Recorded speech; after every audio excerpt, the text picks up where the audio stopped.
Hello, everybody. I'm Pamela Marshall at the Wellness Radio TV and at the Wellness Radio TV podcast. In just a little over a half hour, we're going to be live on Zoom, and we will be talking about how this event that's going on in the news right now is impacting so many people. And then we're going to dive into the question of how can what's happening at Mar-a-Lago help to create an environment of peace. May sound contradictory to everything that has happened that's surrounding the location and the residents there. But if we took this opportunity to just step back, there's hardly a person that you can talk to that will not have an opinion of some sorts about this. But imagine if we took the opportunity to step back and view it from a perspective of peace. How stepping back to view this whole situation from a perspective of peace, there are those who are so strongly attached to this issue and what's coming out in the boxes, what the outcome is going to be.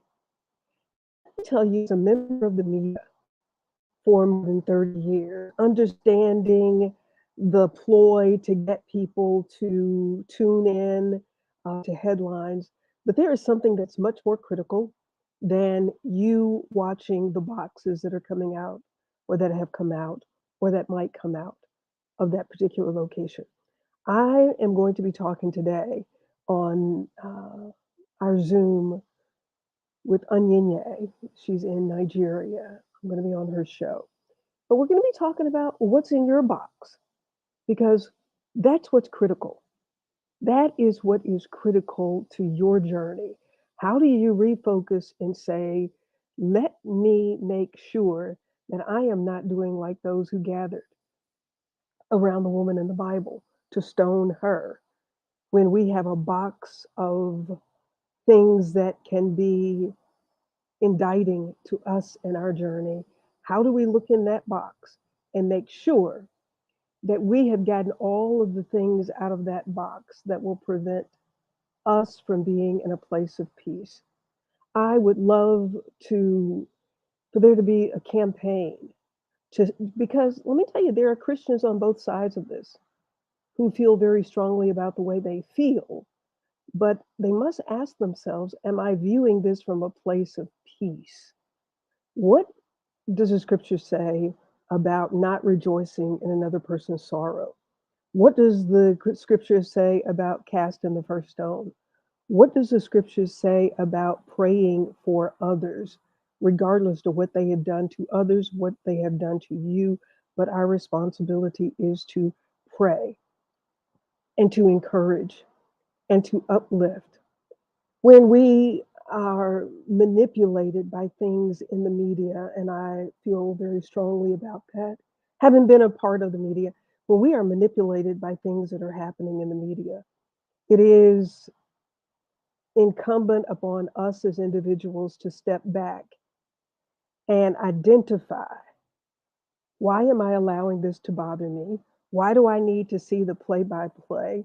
Remember when we were all watching the O.J. Simpson vehicle, watching to see what was going to happen to O.J. Simpson? It would have been nice if we had all just dropped to our knees and started praying, because that's what we're called to do. But we get lulled into the mm, uh, reality show of life. And instead of approaching this from a spiritual perspective, to pray. And if we looked at what is happening in this location as an opportunity to say, you know what, I'm not going to do anything except I'm going to reflect love and light and cover all those are involved on both sides. And I am going to take a position of peace. My response is going to be peace. I hope that you will join us on Zoom in about a half hour, a little over a half hour. I'm going to be interviewed. I'm going to be talking about my book, The Art of Forgiveness, because that's what we're in the midst of now. We're in the midst of a challenge that would make us not do what the scripture tells us to do about forgiving. And if we think anybody else is not deserving of forgiving, guess what? We've just indicted ourselves. Because if we are entitled to forgiveness, then we must forgive others in the same way. As a matter of fact, if you're praying and you haven't forgiven, the scripture says your prayers won't even be heard. So we're spending time praying, but if you haven't forgiven, and if you are not viewing the situations that other people are going through from a place of peace, love, and light, then we have to turn and look in the mirror and say, what am I doing? How do I live the scripture? Great peace have they who love thy law, and nothing shall offend them. I hope you will join us on Zoom. If you don't know how to join us on Zoom, I'm going to put the link in the comment. You can join. We're going to be on at 3 o'clock Eastern Time. I'm going to be interviewed on a talk show that's based in Nigeria, and I hope that you will join me. I'm Pamela Marshall at the Wellness Radio TV and at the Wellness Radio TV podcast. Remember, there is healing at the well. Make it a fantastic moment. We will see you shortly.